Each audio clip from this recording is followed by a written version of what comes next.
Welcome back, everyone. For today's video, we are going to be doing a recap from the early Title Tuesday event held today, November 12th of the great year 2024. Now, I've spoken a lot about Title Tuesdays, both in my streams and my videos. It's clearly the premier online event.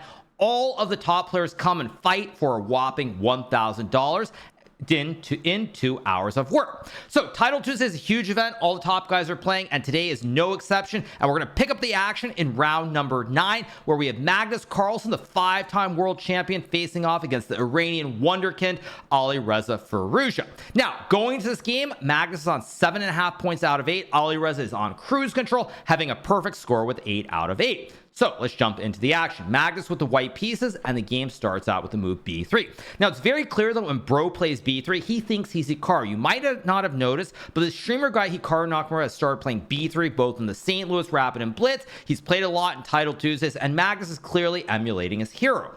So we get b3. Now we have the move e5 being played. Magnus plays bishop b2. We get d6, and here we have the move d4. Now Magnus is trying to open up the center of the board. In this situation, he wants takes, and now simply the bishop is very active, and it is also additionally a classic wooden shield. After d4, Alireza plays knight d7, trying to guard the pawn on e5, and now the game continues with this move knight to c3. Alireza plays knight to f6, and Magnus goes e4. Now, what has happened is the players have transposed into what we like to call the classic Philidor opening. It's named after the famous French player Philidor, who lived during the late 1700s. Now, this also shows the richness of chess, that such openings are viable at the top level, even when it's been a couple hundred years since the days of Philidor.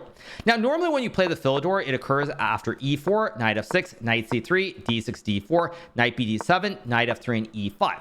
However, in this situation, the dark square b can go to e3 or g5, bishop can go to c4, and generally white is supposed to have a small advantage. So now when we look at this position in the Alireza game, with the bishop fianchettoed on b2, if white doesn't create a lot of pressure on this long diagonal in a hurry, white will end up in trouble. So here we get the move c6 being played. Magnus goes knight f3. We get bishop to e7, a4, castles, and now we have the move g3. Now what Magnus is trying to do here is he's trying to go for the classic double fianchetto with the bishops on g2 and b2 striking towards the center of the board. However, as you can tell from the evaluation bar, this is a serious error from the 5-time world champion, and Alireza starts pouncing in a hurry. He plays the move queen to a5 here. Now this move is not the absolute best move. The computer actually likes d5 a little bit more, as we have an exploding center here. You get the classic white big center and a big black center at the same time, and there's a lot of chaos, but white is behind in development because you still need to move the b to get the king out of the center. So Alireza plays queen to a5, and now we get queen to d2 from Magnus. If Magnus plays bishop g2, there's knight takes e4, and very quickly it's spaghetti-o time as you lose a pawn in the center of the board, and you will lose the game as well. So Magnus goes queen to d2, breaking the pin here so that knight takes e4 is no longer an effective idea. But now Alireza takes on d4. Here we get knight takes pawn, and now we have the great move d5 being played here. And at this point, Magnus Carlsen is in a very bad situation, and we are a mere 10 moves in the game. Now, this shows both the strength of Alireza, but it also shows how when you play the top level players, you can't be all chilling around, eating a sandwich, and being very relaxed, as Daniel Negreanu would say from poker. You have to be focused. You cannot let it slip. Now, against Alireza, of course, as we're about to see, this is not going to work out very well. Magnus decides to castle. Alireza goes bishop b4 here, and now he's pinning the knight on c3. If white plays e5, there's knight e4. If you take, it's spaghetti-o. You do a Botez gambit and resign the game, and if you move the queen, you lose the horse, and you're simply down a piece, and you will lose as well. So in this position, Magnus decides to play the move f3, and now Alireza takes on e4, and Magnus goes queen e3. Now, at this point, Magnus is desperate to try and survive. You might notice here that black is lacking in development. The bishop on c8 and the rook on a8 are simply not developed in the situation. So if Magnus can get to a situation where, let's say he gets knight takes f3 and black plays, I don't know, h6. If you get bishop c4, let's just say a6 and something like knight e4, all of a sudden the diagonals are opening up. You can bring the rooks to the central files, and Alireza could end up under a lot of pressure. So after takes, Alireza plays rook e8, a great move, attacking the queen on e3. There's still massive pressure on the horse. Magnus goes queen to d4 here, trying to guard the horse, but also trying to set up the classic double A battery at some point where he can try to checkmate on the diagonal. So Alireza plays knight b6 here, a great move in the position as black now wants to bring the bishop to g4 or f5. Once black brings the bishop out and you can bring the rook to the center of the board, it will be curtains, it will be game over. Magnus Carlsen will lose. So Magnus plays the move knight a2. Alireza goes bishop c5, and now we get the move queen to h4. Now Magnus desperate to try and get a move like bishop d3 in and use these bishops on the very long diagonal to try and attack the black king on this g8 square. Alireza plays bishop g4. Now we get the move bishop takes f6, and now we have bishop takes f3. Now, one of the great things in this game that you're seeing is that Alireza is simply finding the best moves, and he is proving that he is immune to the classic Magnus effect. He is not afraid of what Magnus is doing here, and he's simply following through with his plan. So we get takes. Magnus goes bishop to c3 here, attacking the queen on a5, but now there's a very nice move, bishop to e3, checking the king. If not for bishop to e3 or bishop to a3, Magnus would actually win the game because the queen is stuck here. You can't go back to a6. It's oh spaghettio. There goes the queen. There are no squares available, so you have to play bishop e3 check. Magnus goes king b2, and now we get the move queen to h5 here. I think queen g5 might be very slightly more precise here, because if you go to g5 and the queens get traded, your bishop is still targeting both of the towers on the diagonals, whereas after queen to h5 is played, Magnus will trade, and now he can play this move bishop to d3. I guess actually I'm a little bit wrong here. If white moves the tower, there's bishop to f3, winning one of the rooks anyway, so it probably doesn't matter all that much. So Magnus goes bishop d3, trying to sack the rook. Alireza gladly takes the rook. We get takes, and now we have the move knight to d5. Magnus plays bishop e1. We get bishop to d4, c3, and now after bishop to f6, it's simply a matter of technique here from Alireza. He has a bishop on a nice diagonal. He's got the two towers on the open files here, and it's all but over. Magnus plays b4. We get rook a d8. King b3, and now we have the move knight to e3, rook to d2, and here Alireza plays the move knight g4, and Magnus Carlsen resigns the game. Now you might be wondering, why does he resign? The reason he resigns is that currently both of these bishops are under attack here. If you go bishop f2 trying to save the b, we swap, you lose this one, now you're down a tower, and it's all but hopeless. And if you play a move like rook to e2, for example, black will simply trade, go rook e8, takes, and with a tower versus a bishop in this endgame, bishop c8, b6, for example, black is simply going to mop up. The rook is much more powerful than the horse, and Alireza will win anyway. So Magnus Carlsen, I believe, resigns. Maybe he flagged her. Either way, it's GG. There's no doubt what the result is, and Alireza gets a very, very masterful victory in this 9th round. So with this win, Alireza moves to 9 points out of 9. The dream is alive and well to go perfect as he heads into round 10. Now, going into round 10, Alireza is leading by 1 point over the entire field, and that also, of course, includes yours truly, myself. Now, I suffered a very tough loss to Jan-Krzysztof Duda in the 7th round, but I came back, won the 8th round, won the 9th round, and now we're going to jump into my 10th round game, where I am playing with the black pieces against Reza Firouzja. So Alireza, perfect score, 9 out of 9. I have 8 points out of 9. If I want to have any chance of winning another title Tuesday, I got to go all in, and I have to win. So Alireza plays e4. I decide to play c5. Of course, I could play e5 and probably make a draw, but one thing is that I want to win the tournament. So I play the Sicilian. We get knight f3, d6, d4, takes, knight f6, knight c3, and now I play g6. Now, those of you guys who have never watched a chess video before, you've never followed chess, I'm sure you're probably going to be very surprised to know this is what we call the classic Sicilian dragon variation. Now, the reason we call this the dragon variation is because, of course, many people who follow chess, they're also into astronomy. They're looking at constellations every day. They will notice that this pawn structure, of course, mirrors the classic constellation Draco, which you can see in the night sky. So Draco, of course, being the dragon, that is how we come up with the name for this opening. So we get g6, f3. Here I play the move a6, and now I start to mix my systems here. Normally, when you play g6, you go bishop g7 and play the dragon, or you can play a6 and play the knight over. However, when I play g6 and a6, now I'm mixing the two systems, and this is what we call the classic drag-dwarf, because we played g6, you've got the dragon setup, so it's the drag, and then, of course, you played a6, which is the knight over, so it's the drag-dwarf. So after a6, Alireza goes bishop e3. I play h5 here. And this move is definitely something that I would say is similar to a commercial that you'll see on TV, where when you see a commercial on TV, it will say, professional stunt driver, do not attempt this at home. Now, when I play h5, you're thinking, what am I doing? Obviously, I tell you guys, develop your pieces, castle to king, play normal chess. It's all very simple. For example, bishop g7 and castle would be very logical. But at the upper levels of chess, Sometimes you go for some more extravagant ideas, and when I play h5 here, the idea is simple. I want to stop Alireza from being able to attack on the king side by playing this move g4. So Alireza goes queen d2, I play knight bd7, and now we get the move bishop e2. Here I play bishop g7, he decides to castle kingside, and now I play this move b6. Now I would love to go b5 here, but if I play b5 after a4, b4, and knight to d5 here with ideas like knight c6, this position is actually very bad. And in fact, fun little story, I had something very similar to this against a famous former world champion who shall not be named in Norway Blitz tournament, where he actually crushed me when I played this dubious system, and that was in my mind during the game. For anyone who's a historian, it was played in Norway Blitz event, I think around 2016 or 2017, and you guys know his name, of course. So here I play b6 instead. Alireza goes knight to c6, queen c7, knight to b4, and now I play the move e6. Now this, of course, is even more weird. I didn't really want to play this e6 move because now after rook a d1, for example, the pawn on d6 is super soft, whereas here currently the pawn is protected. Now the reason I did this, if I played bishop b7, I actually thought that Alireza could play something like knight d5, and after takes, castles in c3, white simply has the two b's here. He has a slightly better pawn structure. My bishop on g7 is okay, but honestly, I think I'd much rather have this from the white side. Also, remember, I need to keep the game in balance. I need to win this game. If I don't win this game, I have no chance of winning the event. So I play e6.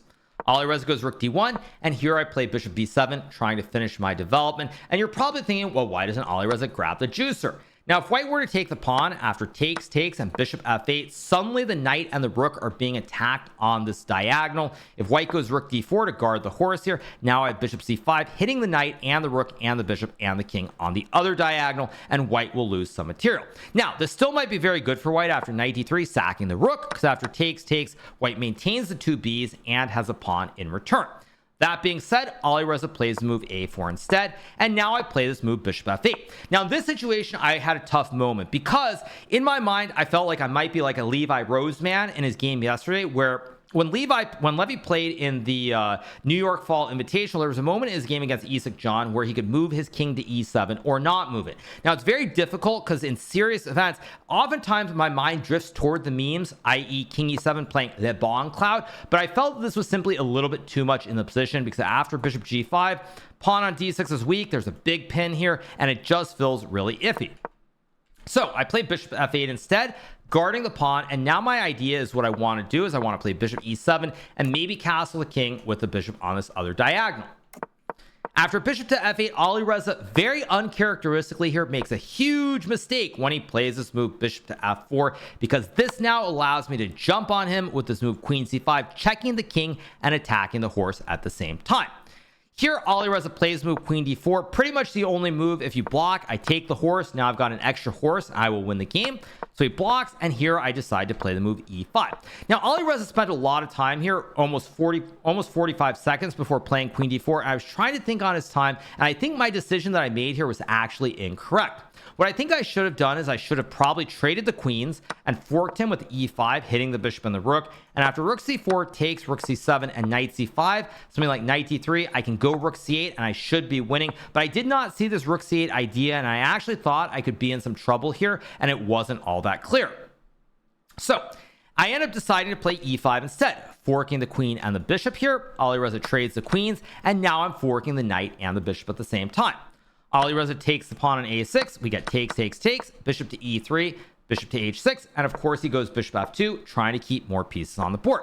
Here I go king to e7, and now Alireza plays b3. Now at this point, I am up a piece, a horse for a pawn. I should win this game. I have everything in my control. But the thing that's very difficult is sometimes when you feel like you deserve to win the game or the game should end instantly, and it doesn't, you start to drift and you start to have some doubt. So here I go rook c8. Alireza plays g3. And now I go knight to f8. We get knight to b5, and here I play knight e6. Alireza goes c3, and now I play the move knight to e8. We get rook a1, and here I play the move rook a8. Now this is the first step in the wrong direction. Already here, I should have simply played f5 right away with the idea that I can trade the pawns and go knight f6 and knight g5, using these knights to attack the pawn and probably ending the game with no drama. Instead, I play the move rook to a8, and my idea here is that I want to play a move like c4, breaking up the classic pawn chain on the b and the a file, and after takes, now I will win very simply. But Alireza, to his credit, finds the best move here, knight to a3, intending to reroute the knight to c4. And now I play this move, knight c7. Now again, nothing wrong with knight c7, but I should have played f5, trying to attack in the center right away. For example, if white tries something like this, I can even go d5, building the classic big four pawns, or the connect four, as we mentioned in Levy's game yesterday, as well as the big black center, and white is all but hopeless. Instead, I play knight c7, trying to finesse it. We get knight c4, and now I play f6. Now, the reason I play f6 here is that I want to play this move d5 here, attacking the horse, but I want the pawn to guard the pawn on e5. So we get rook d1. Now I go rook b8, Alireza plays rook b1, and here I play the move f5. Alireza goes king g2, I trade, and now I play this move knight to e8. Now, there's nothing wrong with knight to e8 here, but the reason I did this is that my initial intention was to play knight g5, attacking the pawn on e4, but after bishop to e3, I thought that it simply wasn't all that clear cut, with knight f7, takes, and a5 and b4. However, after knight to g5, bishop e3, I can sack the bishop by taking the pawn on c3, forking the rooks, and again, I'm simply going to win the game in a very straightforward fashion. Instead, I play the move knight to e8. Alireza plays a5, and now I go knight c7, and here he plays the move rook to d3. Now, at this point, it's already getting a little bit tricky because white is starting to push the p on the queen side. Alireza is close to getting two connected pawns, and already at this point, I was feeling a little bit unsure about what the situation is. So here I go knight d8. We get b4, takes, and now I play the move knight to b5, trying to blockade the pawns. Alireza goes knight b6, I play knight c6, knight d5, and now I go king e6. Now again, I'm still up a piece here, but keep in mind that my piece now in the situation is not as great because white is a great bastion, but white now also has the connect 2 on b4 and a5, and everything here is very much up in the air. So Alireza plays rook f1, I go bishop g7 here. At this point already, I'm starting to get scared because I realize that there are all kinds of ideas, like say I play like rook b7, bishop b6, suddenly there's rook f6 check, and already here the advantage is really starting to slip away. So I go bishop to g7, retreating the bishop, stopping any entry on f6. We get rook f3, I play rook f8, Alireza trades, and now he goes bishop e3. Here I play bishop e7, and Alireza goes rook c1. Now at this point, you will have noticed the valuation bar has dropped immensely. I'm still up a piece for a pawn, but because the knight is so well placed here and it also guards these two pawns, this is going to require a lot of technique to win. Now, another important point, and I mentioned this in many videos, is that Alireza, even though he only has 2 seconds here, he is a monster. He's incredibly good at finding the best moves with 1, 2, 3 seconds on the clock. He does it in a way that no other current top player can. And that is one of the reasons that he is such a strong player, especially when there is an increment. So I play bishop d8. Alireza goes h4 here, and now I play this move king d7, rook f1, and here I go king e8. Now, at multiple moments here, the computer is screaming for the move knight to e7, but at this point, I'm simply playing on inertia. I'm trying to move really, really quickly. So we get rook c1. I play knight e7, knight f6, king f7, and now Alireza plays rook f1. Here I go king to e6, and now we get this move knight to h7, and this is a move that comes out of nowhere. I did not see this move whatsoever, and at this point already I'm starting to panic, because if I play a move like knight c3, out of nowhere knight to f8 checkmates the king. There are no squares on the f file, can't go to d7 either, and I simply didn't see it. Now Alireza of course finds this move in 1 second. It's the best computer move, and this really highlights how strong he has become. So he plays knight h7. I go king d7, we get knight f8, king e8, knight to e6, and now I play the move knight c6, trying to guard the bishop but also attacking the pawns once again. Alireza plays knight g7, I go king d7, we get rook f7, and here I play the move king c8, which is of course a mistake. Again, I should play bishop e7, and after bishop to g5 here, I can simply play a move like rook to a7, and the main point is the knight is simply stuck. The knight has no squares to jump to in this situation. It's just glued on g7, so with the knight not in play, now I have all the time in the world to start playing things like rook b7 and knight c7 and trying to win the pawns on the queen side.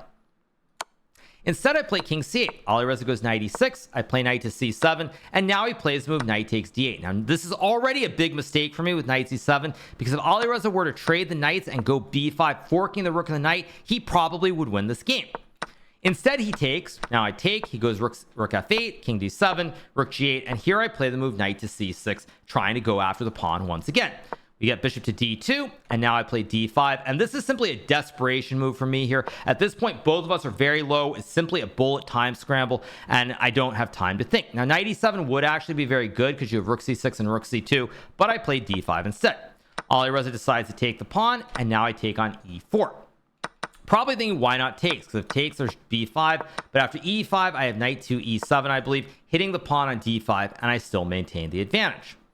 Instead, we get rook g6. Here I take on e4. Alireza checks. I go king d6. And now he plays move king h3. Here I go knight to b5. This is also, of course, a mistake. And Alireza plays g4. Now, at this point, all bets are off because Alireza has the wide peepos, pawns pushing up on both sides of the board. My double pawns are going nowhere in the center. And at this point, I felt like there was a very good chance that I would actually lose the game.